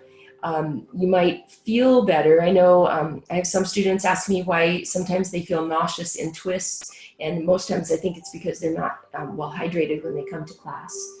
So just want to, and that being well hydrated doesn't mean that we drink a big glass of water about an hour before class, right? We want to make sure that we're drinking plenty of water. That'll be in your email that you receive after class too. All right, with our inhale, we'll bring ourselves back upright. Bring yourself up, we'll lift the knees up to the top, and we'll come to our hands and knees for table pose. So bring yourself onto your hands and knees. We'll set up a nice foundation for ourselves with the knees directly under the hips. Wrists, instead of right under the shoulders, I like to bring my hands forward a little bit and to have the pinky fingers at the edge of the mat. Then we have a little bit broader foundation for the upper body, maybe get a little bit better release in the upper back. Now you could lead and you can practice traditional cat-cow motions, but one of the things that I really like to do in my teaching practice is to invite my students to allow yoga to meet you where you are. And so here on your hands and knees, can you imagine that your spine is like a rope that can move in all different directions, right? And so when we take that and we can close our eyes and you can witness the movement in my body if you need inspiration, but just trust that your movements are going to be very different from mine, because as I let yoga meet me where I am, you'll be doing the same and you'll find your own movement. There's no right or wrong here. If traditional cat-cow motion is calling you, answer the call. Move that way. Remember that the neck is part of the spine, so make sure that you're getting movement in the neck. I hope your eyes are closed to have an inward focus and to just notice, have this conscious awareness. Oh my gosh, this feels so good. This is what it feels like to let yoga meet me where I am. Breathing and moving. It's so beautiful. Thank you for this honor of witnessing you. So nice.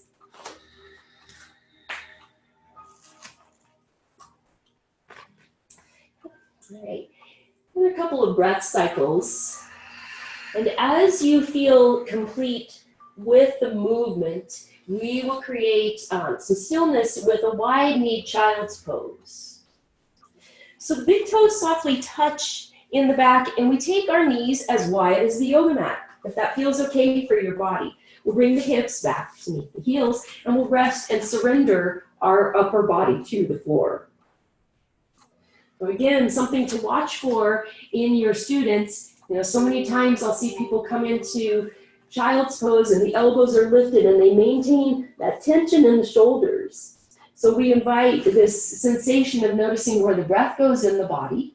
On the inhale, can you feel your back body lift and expand? And with your exhale, can you ride that same wave of motion so that you get that release with the exhale? Elbows soften and rest on the floor. The shoulders become very heavy. Nice. Widening child's pose.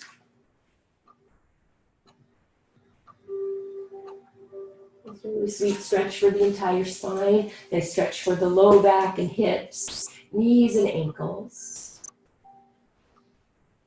And obviously, if you need modification, you can use your blankets rolled up. That's a little tricky part about teaching an online practice. I can't see if you need support, but I trust that you all know to use the blankets as, yeah, good. That's calming. All right, we're going to create a little twist here with our child's pose. So go ahead and stretch your fingertips towards the front of your mat. So reach and stretch. Now the elbows will be lifted. With our inhale, we'll lift the head. And we're going to take our right hand and reach way under the left arm. So it's a bit of a thread the needle, but we're keeping our hips close to the heels, if that feels all right. We're resting onto the right shoulder, right side of the face. Hips are heavy towards the heels, so let your hips settle back down if you can. And take the breath deep here. Reaching and extending through the left hand.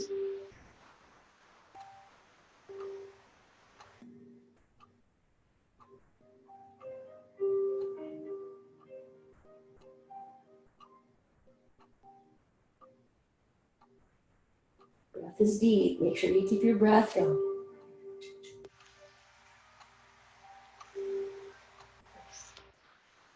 Gently press into your left hand, and on the inhale, we'll slowly bring ourselves back to center. Unwind yourself, reach the hands forward, let your forehead release.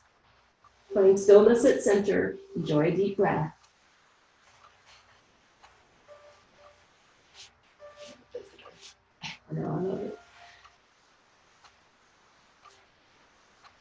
What's this name, Olivia? Oliver. Oh, Oliver. Oh, sorry, Oliver. It was close. Right. On our inhale, we'll lift up just a little bit. Good. And we'll take the left hand now and reach way under the right, resting ourselves onto the left shoulder, left side of the face. The hips sink back into the heels. Do you want him messing with the mat? Is that okay? Okay. All right. I think it's cute. It's adorable. With the cat. I don't think you can see we have a cat on the mat. So the hips rest back towards the floor. And we're resting onto the left shoulder, left side of the face.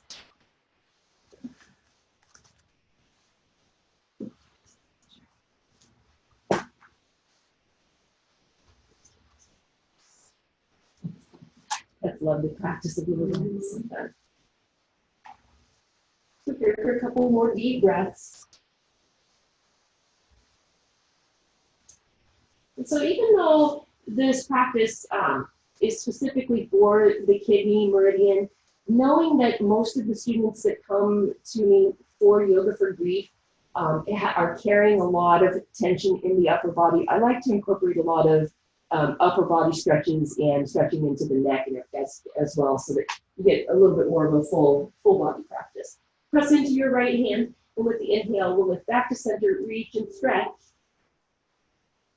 And on our inhale, we'll bring ourselves back up to our hands and knees. Reestablish the foundation for yourself so that the knees are under the hips, wrists under the shoulders. Move around in a way that feels good for your body here. So again, taking movement as if the spine is like a rope. When I started leading this movement, I was inviting my students to imagine that their spine was like a snake. You know, because I'm thinking like Kundalini Yoga, there's a snake. And I had a student who asked me respectfully not to say that because she's terrified of snakes. So I was like, okay, I changed it to rope. So I can deal with that. I can hang with that. All right, let's bring ourselves onto our belly for Sphinx pose. Come up onto our elbows. And depending on your practice, you know, if you wanted to give yourself a little lift and have your elbows on a bolster or blanket, you could do that. But we'll just take a traditional. The elbows are under the shoulders or maybe a little bit forward and hands are right out from the elbows. we have this sensation like we're pushing the floor away from ourselves, lifting the heart forward, shoulders draw back and down. If you need to protect your low back, you could squeeze into the glutes and press into the tops of the feet. Maybe there's room in your body to loosen a little bit. You can swing your hips a little bit. Hey, kitty. How come you come over here so bad? I'm going to do yoga. Like, big cat.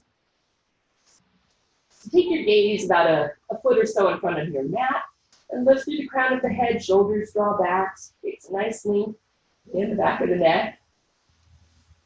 Now take your breath really deep here. So that maybe you notice your belly press against the floor. Lucky. So a lot of the front body is lifted from the floor here. So in order to be able to feel your belly press into the floor, you're going to have to bring it nice and deep. All right. Now you can stay in Sphinx pose if this is where your body needs to stay. This is the opportunity to practice listening to your body rather than the ego. So you could stay in Sphinx pose. If you'd like something a little more and there's a deeper back end in your practice, I'll lead us into seal pose. And the way seal pose works is we bring the hands to the sides of the body. So they're about in line with the shoulders. And the hands are off of the mat and I'm pressing and grounding into all parts of the hands. Shoulders draw back and down, shoulder blades together. And now we'll intentionally squeeze into the glutes, press into the tops of the feet. On our inhale, we'll lift up. Seal pose. You can keep just a soft bend in the elbows. I like to, anytime I'm in a yoga pose, I'm never a real fan of locking into the joints, so keeping just a little sweet little bend there. Breathing, stretching the front body. Notice when you breathe, can you feel the skin on your front body be stretched just a little bit more with the breath? More deep breath. And with our exhale, we'll rest in crocodile pose. So lower ourselves to the floor, and we'll cross the hands, stack the hands, rest your forehead onto the back of the hands. And you can maybe shimmy the elbows out just a little bit, soften into the shoulders, and we'll release any tension in the legs and the feet. In crocodile pose, I like to see the toes point in and the heels fall out. So it's the exact opposite of our Shavasana practice, right? Where we let the toes fall out. In crocodile pose, we actually let the heels fall out, toes point in.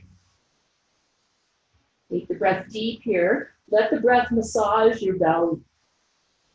Notice the whole body lift and expand off of the floor with the breath.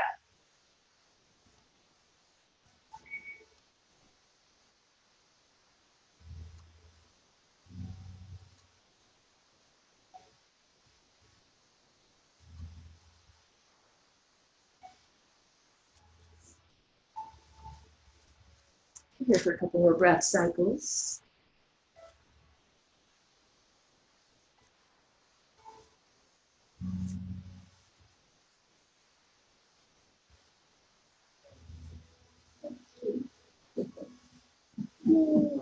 I wanted him to come over here so bad. That's so good. All right, we'll lift ourselves up. Just bring yourself up, back up to table pose. Move yourself around a little bit. All right, our next pose, I've always called it swan pose. Then I took a workshop from Paul Grilly and he called it deer pose. Swan pose is what I so call it. So what we're gonna do is we're gonna extend our right foot behind us, press through the heel.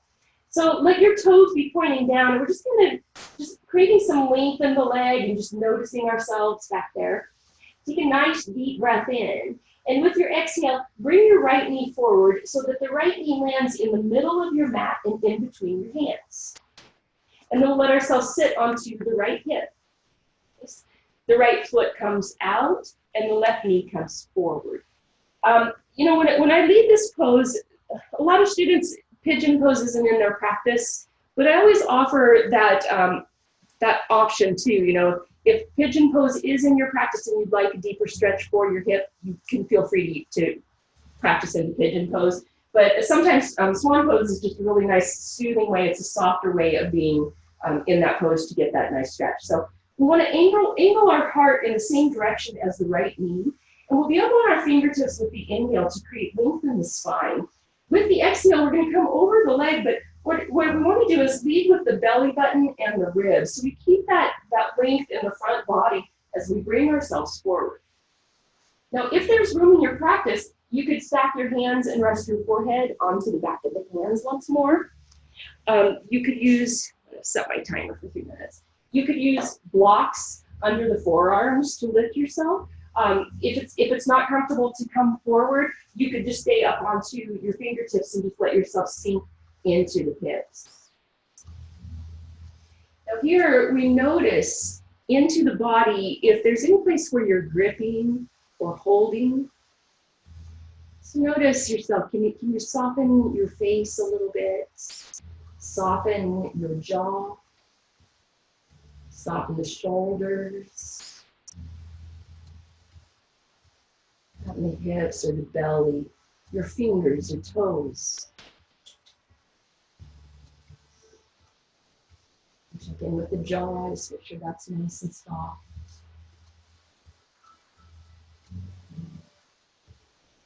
Notice if your teeth are touching, you can let the teeth part slightly.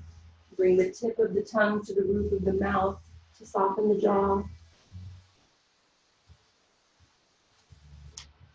Just let the breath be deep so that you feel your belly press against your right leg with every inhale. And there's a softening and a release with every exhale.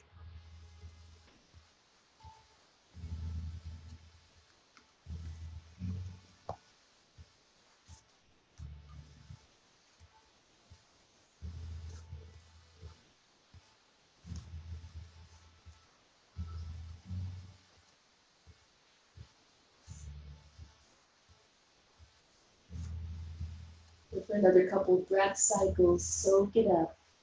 Deep, intentional breath.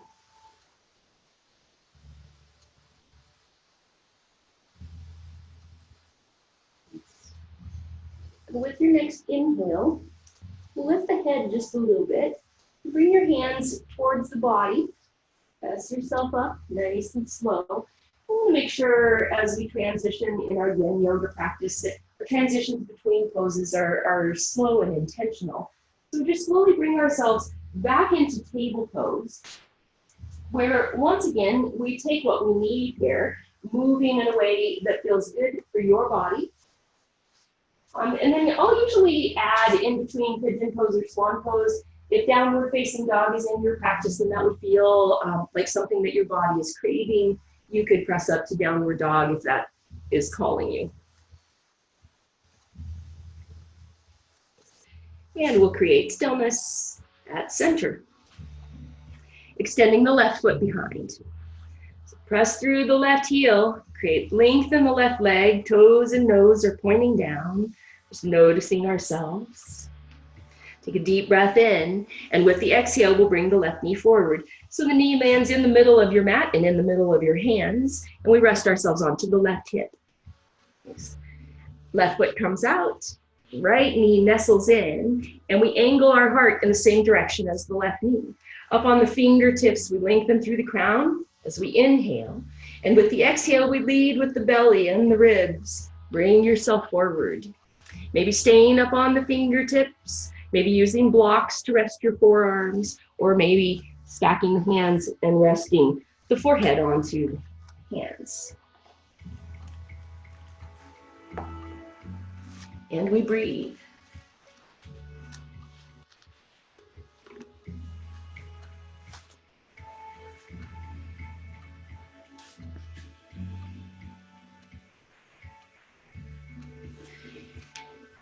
Find the breath in the body.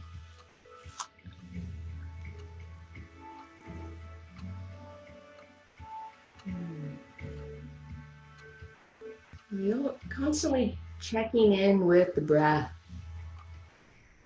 We have this reminder during our yoga practice, especially of this nature, where we really want to reconnect with the breath. And I'll be talking more about that in the weeks to come, the importance of the breath. But You can tap into the breath, and especially the rhythm and the rise and fall of the breath. So I always like to say, let the breath move you and let the breath soothe you.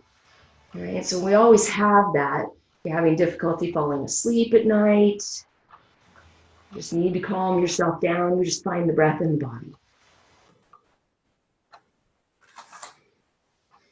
And you might notice the expansion of the belly with the inhale. Belly presses against the leg. Exhale, the body softens. Is there any place in your body that you could release? The jaw, the shoulders, the belly.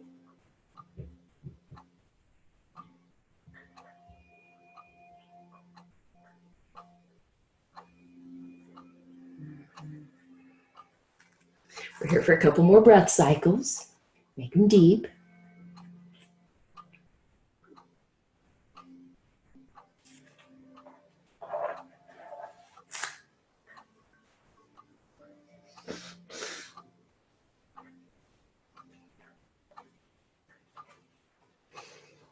Nice.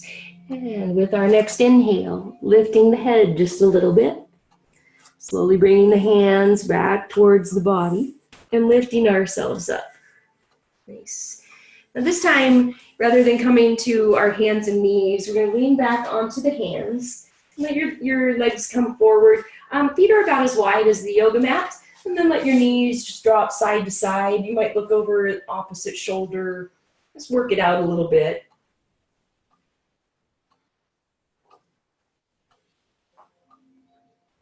Nice, good. Nice, so when you feel complete, we'll come onto our backs, hug the knees into the body. You can move around a little bit, create some circles with the knees, massage the back body in a way that feels good for you.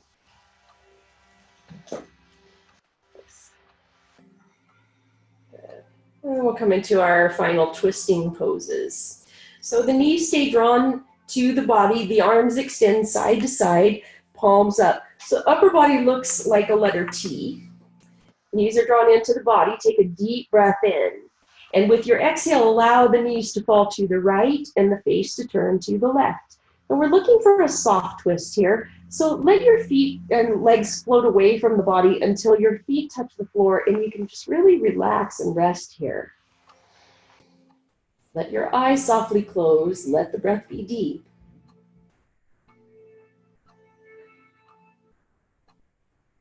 Notice if you could move your shoulders a little away from the ears. Pull them face up to rotate the shoulders. Breath is deep into the body to create this extra little massage. So use the inflation of the lungs to create that massage from the inside out. Left rib cage lifts and expands with every inhale. We surrender and soften with every exhale.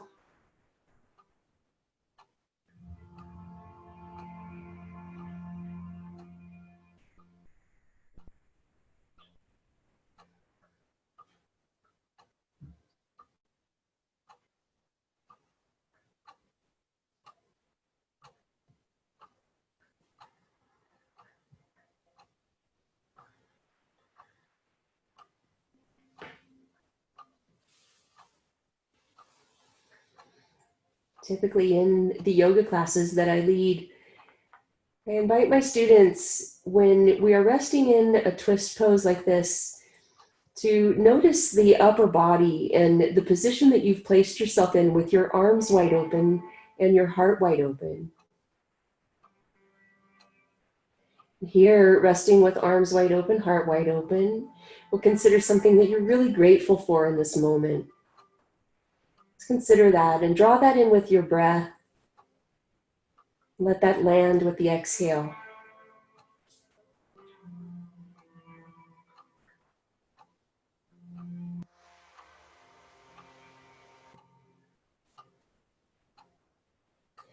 We'll allow one more intentional inhale. Draw lots of breath into the body, and we'll remain with the twist until the exhale is complete. Be mindful here. All of the breath comes out of the body. And when the exhale is complete, We'll slowly bring ourselves back to center, hug the knees into the body. It might feel good to pick the head up off of the mat, drawing the forehead towards the knees. Take your time. Yes. Okay. Leaving the knees drawn to the body, arms extend side to side. Receive a deep inhale. And with your exhale, knees fall to the left and face turns to the right. Legs float away from the body until there's a release. And now resting here with your arms wide open, heart wide open, rather than a letter T, could you bring the arms a little bit higher so that you're about kind of like a letter Y, just to create just a little more space under the arms. Shoulders soften, breath is deep. Eyes are closed to maintain an inward focus. Notice the rise and fall, the expansion of the breath in the body.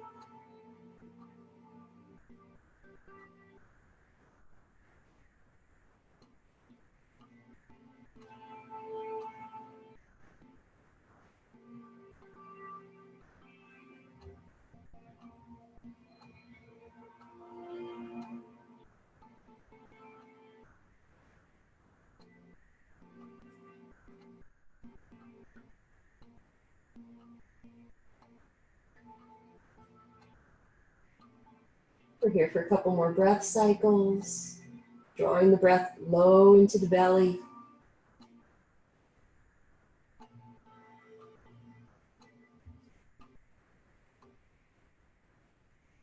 Allowing one more intentional inhale. Lots of breath brought in. And then stay with your twist, allowing the exhale to be complete.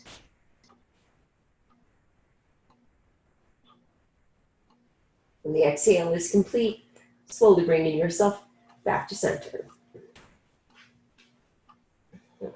Hugging the knees into the body. You could create some circles with the knees. Take what you need here. If there's a yoga posture or stretch that your body is craving before we make our way into Shavasana, you might practice that now. Maybe happy baby pose or quick bridge pose or whatever you need to complete your practice.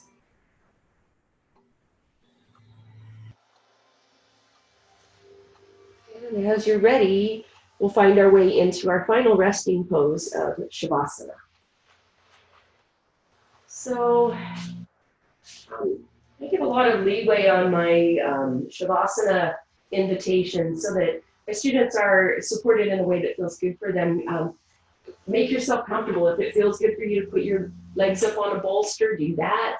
If you'd like a blanket rolled under your knees, there's that option. If you have a sandbag or if you'd like to use blankets on top of the hips as you come into your Shavasana practice, that might feel good. So just make yourself comfortable, maybe a blanket under the head.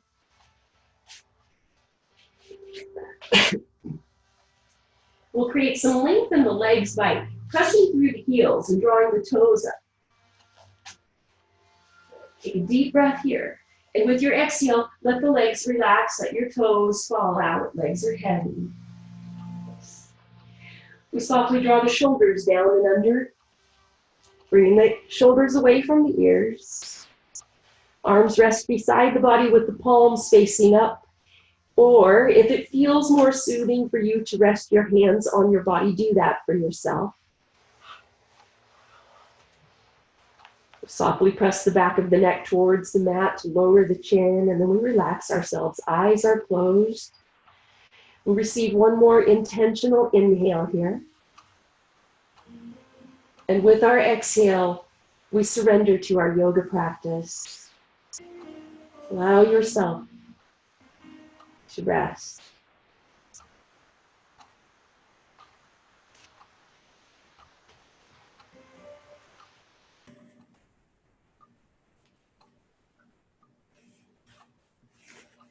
Shavasana is the ultimate pose of surrender. There's nothing to hold, nothing to contract, nothing to control, not even the breath.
Take this moment at the end of our yoga practice to notice and appreciate the effects of the practice. To notice with deep gratitude the way your body has responded to the invitation for relaxation.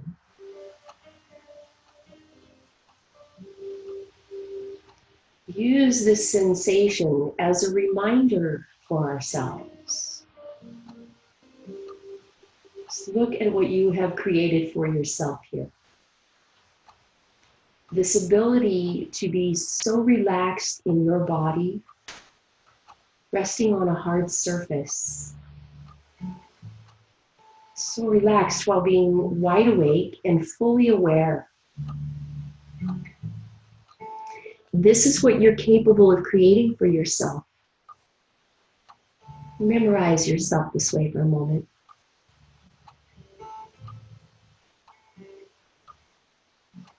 Sweet reminder.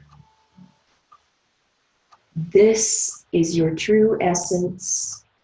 This way of being is just as much a part of who you are as all the busy parts. Just forget sometimes we come to our yoga practice to be reminded.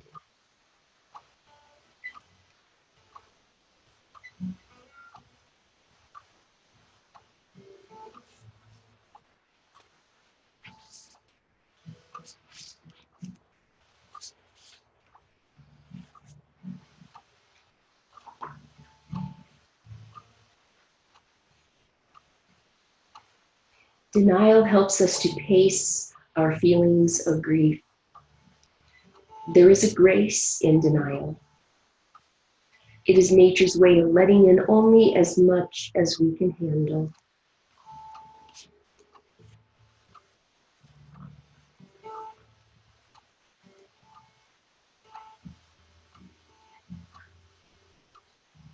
Without changing the breath, simply notice the natural rise and fall of the breath in your body. It's your body's natural rhythm of the inhale and exhale.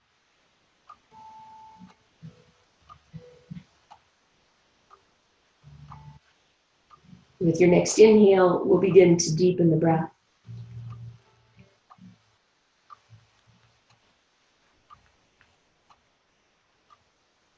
Begin to create gentle movement in the fingers and toes, softly preparing the body for movement.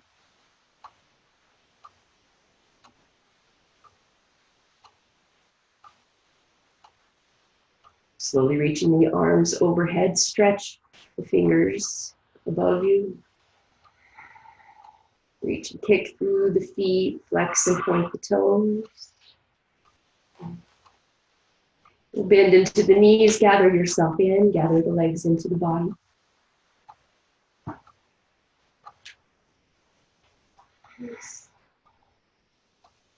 We'll roll to one side and press up to a seated posture to close our practice.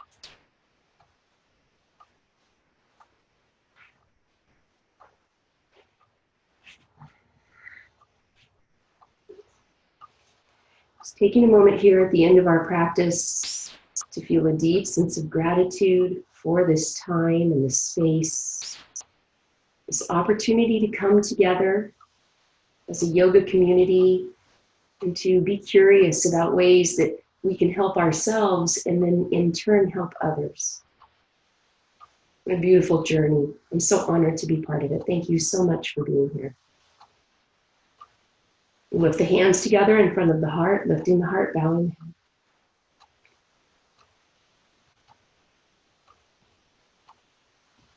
May the world be kind to you, and may your own thoughts be kind unto yourself. Namaste. Namaste.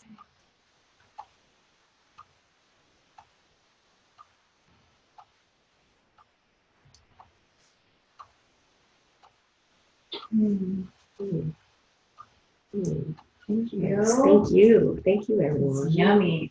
Thank you.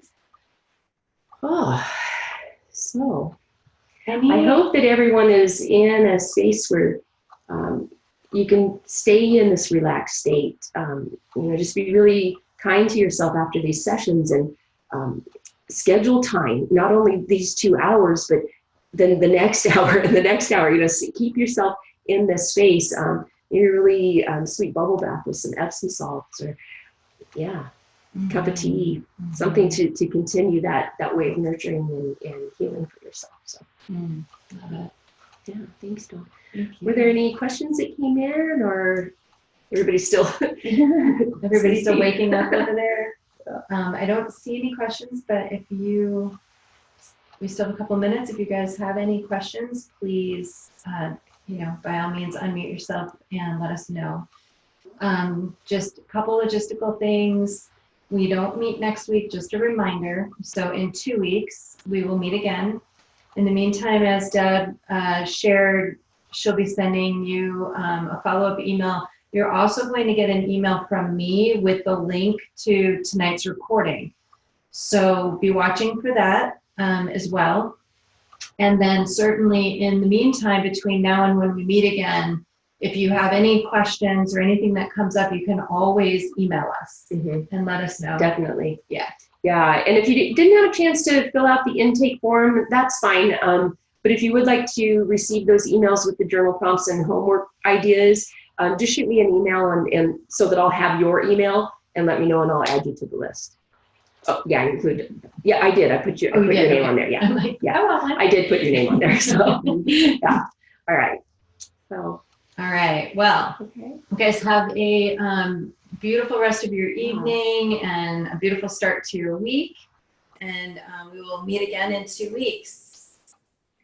Thanks everyone. Namaste. Bye.